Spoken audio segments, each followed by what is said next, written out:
समान धम्म ज्ञान।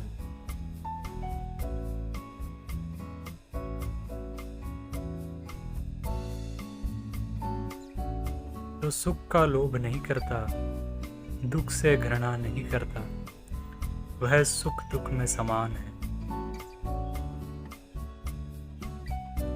जिसमें सुख की कामना नहीं है, जिसमें दुख का भय नहीं है, वह समान है। वह न तो किसी चीज की कामना करता है और न किसी चीज से घृणा करता है।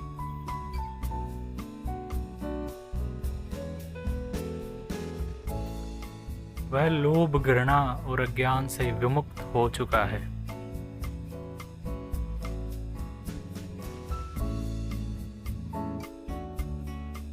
वह न तो धन का लोभ करता है और न ही धन से घृणा करता है, बल्कि वह आवश्यकता के अनुसार धन को रखता है या धन को दान कर देता है।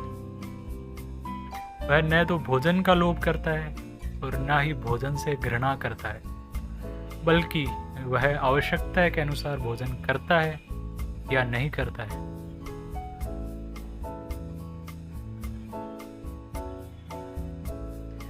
वह न तो निद्रा का लोभ करता है और न ही निद्रा से घृणा करता है, बल्कि आवश्यकता के अनुसार सोता है और जागता है, क्योंकि वह आजाद है। वह न तो कर्मों से प्रेम करता है और न ही कर्मों से घृणा करता है, बल्कि वह आवश्यकता के अनुसार कर्म करता है या नहीं करता, क्योंकि वह आजाद है।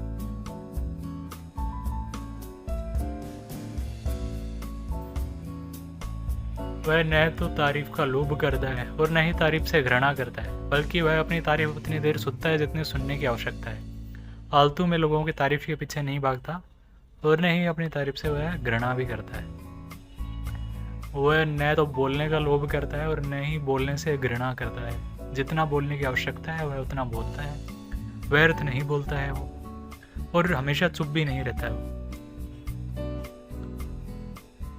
न तो स्त्रियों के पीछे भागता है और न ही स्त्रियों से दूर भागता है। वह उनसे जितना बोलने की आवश्यकता है, जितना मिलने की आवश्यकता है उतना मिलता है और जितना बोलता है।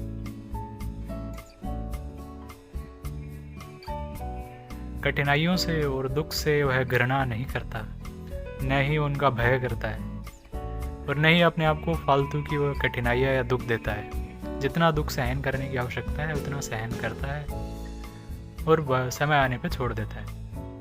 न तो ध्यान करने का लालच करता है और न ही ध्यान से घृणा करता है। जितना ध्यान करना सही है वह उतना करता है। वह अपना जीवन बुद्धिमानी से जीता है।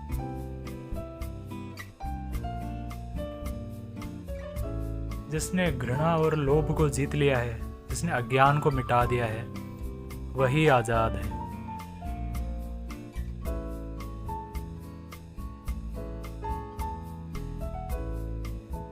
बेहतरीन से बेहतरीन सुख आने पर भी उस सुख से बंधता नहीं है, उसका लोभ नहीं करता है, लालच नहीं करता है। समय आने पर वह उस सुख को छोड़ भी सकता है और वह सुख से घृणा भी नहीं करता।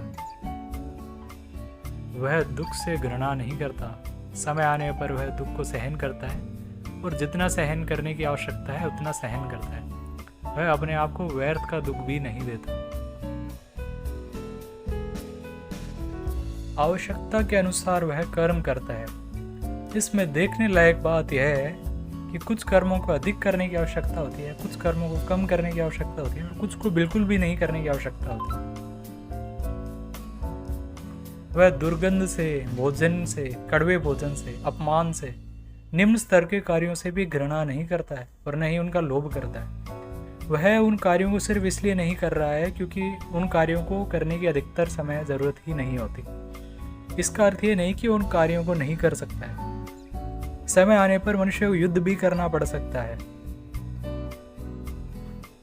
वह किसी भी सुख में इतना नहीं बनता है कि समय आने पर वह सुख से दूर ही ना हो पाए, और वह सुख अगर दूर चला जाए तो वह दुख में ना डूब जाए कि इतना बड़ा सुख मेरे पास था और वह मुझसे दूर चला गया। इसीलिए सुख से बंधना नहीं है। यह ध्यान रहे कि सुख कभी भी जा सकता है। कुछ भी स्थिर नहीं है संसार में। किसी भी कार्य से इतनी घृणा नहीं करें कि समय आने पर आप उस कार्य को कर ही ना पाए, उस स्थिति का सामना ही नहीं कर पाए, क्योंकि वह स्थिति, वह कार्य आपको करना पड़ सकता है। वह स्थिति, वह दुख आपको कभी भी जकड़ सकता है, और ऐसा हो गया तो आप और अधिक दुख में डूब जाएंगे। जो इस संसार के समस्त सुखों को, समस्त दुखों को बिना लोभ के, बिना घृणा के जब चाहे सहन कर सकता है, जब चाहे छोड़ सकता है, उसने संसार पर विजय प्राप्त कर ली है।